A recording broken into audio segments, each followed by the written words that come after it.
So I only just put two and two together and realized that Suicide Squad 2016 was released exactly 5 years ago today, which means 5 years since this.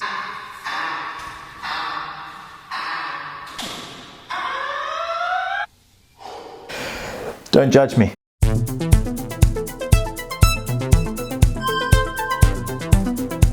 What's happening, my fellow geeks and geekettes? Welcome to a brand new episode of Cosplay Chris, and today it is a spoiler-free review of James Gunn's The Suicide Squad. It has premiered today all over the world. I have been very hyped for this film. So again, it is spoiler-free. No spoilers. I'm going to be as vague as possible about the plot, but I'm just going to give you my quick overall thoughts on the film. As you can see, I've suited up in my Captain Boomerang cosplay for this occasion. I felt it was very rude not to. But before that, bit of backstory. This is a loose sequel to the 2016 Suicide Squad directed by David Ayer.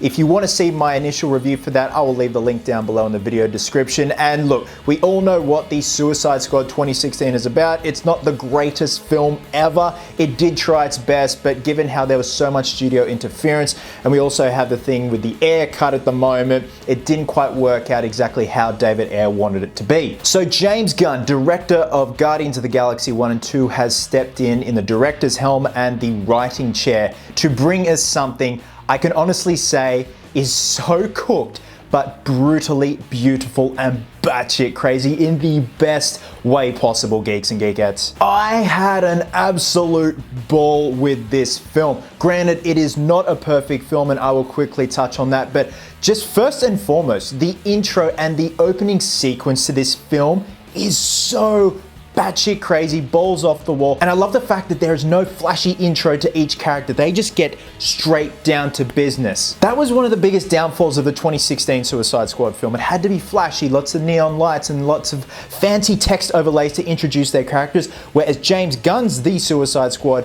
just get straight to it, just no fucking around. Now, watching this opening sequence, I had my jaw on the floor in terms of the direction that James Gunn took and the decisions that he made. Pretty ballsy, if I may say. Now, we have an ensemble cast for this film, including Margot Robbie returning as Harley. We've got Idris Elba, John Cena, Joel Kinnaman returning as Rick Flag. We've got Sylvester Stallone voicing King Shark, Viola Davis, Jai Courtney, and Peter Capaldi. So it is a star ensemble, and that's just a minute bit of the whole cast. So the very basic premise of the film: the task force of convicts is set to destroy a Nazi-era laboratory where some shady experiments are going on, and that's the most vaguest description of the plot I can say. Now, in terms of the performances, each and every actor has brought their A game. They look like they're having an absolute and utter fucking ball, and I love the chemistry between Margot Robbie, Jai Courtney, and Joel Kinnaman. It's like as if time hasn't passed.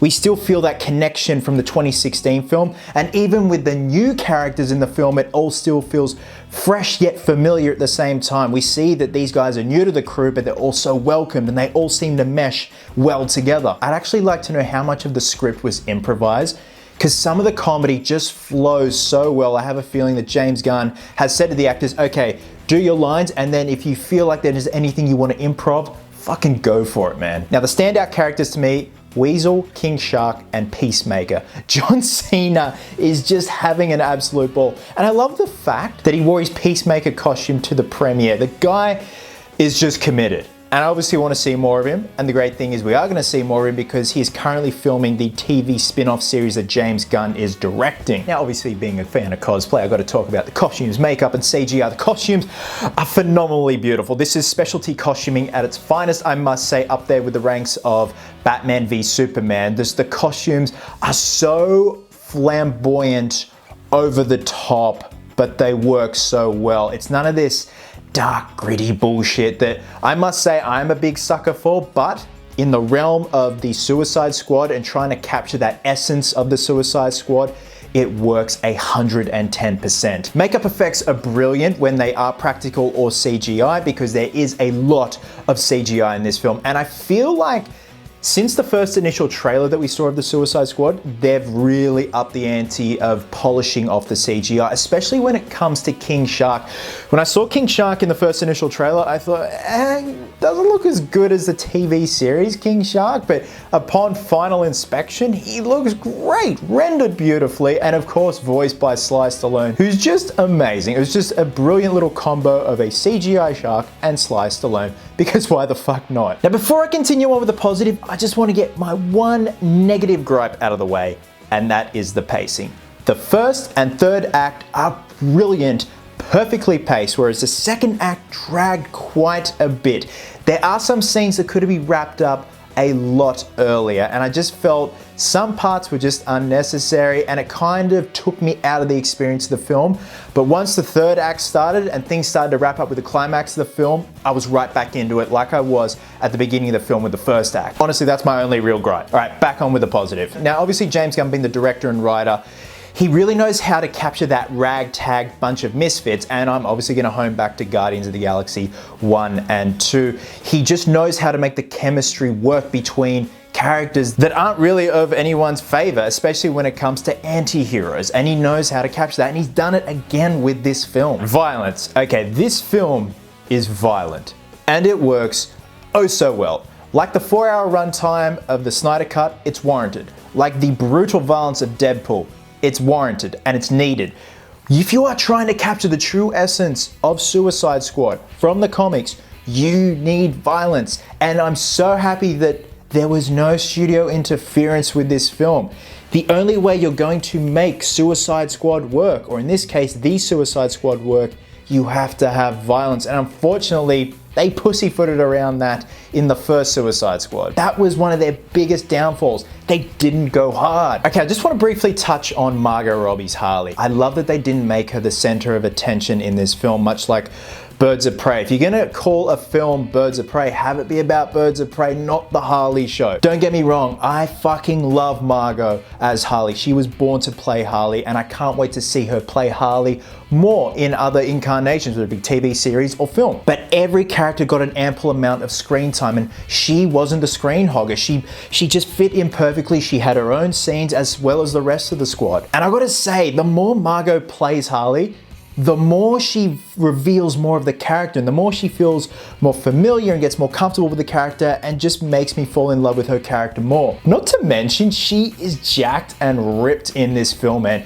There's a scene where she's wearing a red dress and she's using some guns, and it's a back shot, and her back is just ripped. Her traps are popping, her lats are popping. She's up in the ante with the physicality as well, so fucking good on her, man. So all in all, Geeks and Geekettes, this is exactly what we needed back in 2016, but obviously the world wasn't ready for that yet, so it's finally nice to see things come full circle. The cast and crew should be very proud with what they've delivered here. It is a fantastically batshit crazy comic book film.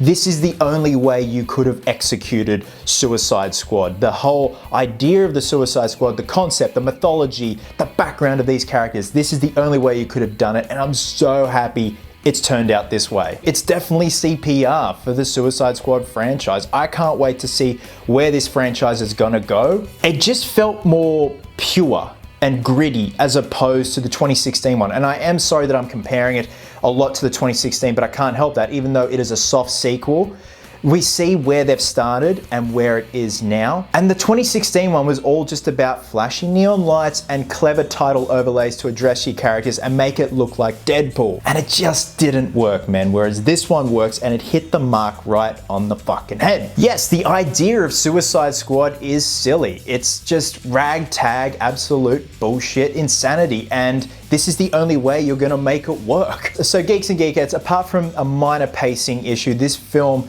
is everything I wanted, plus more. I can't wait to see more of this. I can't wait to see where this franchise goes. James Gunn, you are an absolute master, sir. Thank you for giving CPR to this franchise. And with that, I'm gonna be giving James Gunn's The Suicide Squad 4 geeks out of 5. So guys, when you have seen The Suicide Squad, please drop a comment below and let me know your thoughts. In comparison to the 2016 film, how do you think it holds up? And who is your favorite standout character? Guys, wherever you're in the world, have yourselves an absolute cracker of a day. I hope you're well. Hope you're happy. Be merry, be silly. And until next time, geeks, please always remember, Cosplayers do it best.